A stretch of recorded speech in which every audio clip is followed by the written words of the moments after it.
ఏలూరులోని Powerpet CPM జిల్లా కార్యాలయంలో Karl marks వర్ధంతిని ఘనంగా నిర్వహించారు. ఇక సిపిఎం ఏలూరు నగర కార్యదర్శి పంపన రవికుమార్ అధ్యక్షతన జరిగిన ఈ కార్యక్రమంలో జిల్లా కార్యదర్శి ఏ రవి కారల్ మార్క్స్ చిత్రపటానికి పూలమాలలు వేసి నివాళులర్పించారు.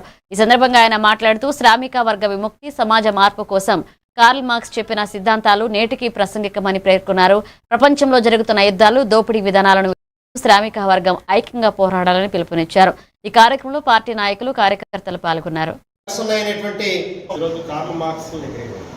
వర్ధంతి సందర్భంగా మన జిల్లా పార్టీ కార్యాలయంలో ఆయన వర్ధంతి కార్యక్రమం జరుపుకుంటా ఉన్నాం. ముందుగా పార్టీ జిల్లా కార్యదర్శి రవి గారిని కార్ల్ మార్క్స్ చెప్పడానికి పూలమాల వేసిన వాళ్ళు కలిసి డ్రగ్స్ ఉన్నాయనేటువంటి కాకమ్మ కబుర్లు చెప్తా ఉన్నారు. నిజంగా దేశాలు అలాంటి చర్యలే ఉంటే ఆ దేశాల సార్వభౌమత్వం కలిగినటువంటి దేశాలు, ఆ దేశ ప్రజలు అట్లాంటి వాటిని పరిష్కరించుకునేటువంటి అవకాశం ఉంది.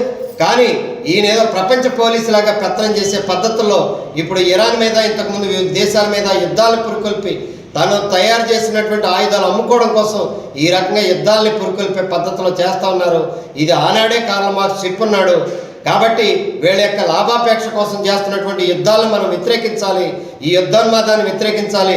ప్రపంచ శాంతి కావాలని కోరుకోవాలి. శ్రామిక వర్గ విముక్తి కోసం మనం కట్టుబడి పనిచేయాల్సినటువంటి అవసరం ఉంది. మన దేశ పరిస్థితులు కూడా రోజుకి ధరలు పెరిగిపోవటం, ఉపాధి తగ్గిపోవటం, పేదరికం పెరిగిపోవటం అనే సమస్యలు పరిస్థితి ఉంటే తప్పనిసరిగా ఈ శ్రమశక్తి దోపిడీ చేస్తున్నటువంటి పెట్టుబడిదారులేమో వాళ్ళు బ్రహ్మాండంగా పెరిగిపోతూ ఉన్నారు. కాకులు కొట్టి గద్దలు పెట్టినట్టుగా ప్రభుత్వాలు కూడా అలాగే వ్యవహరిస్తున్నాయి.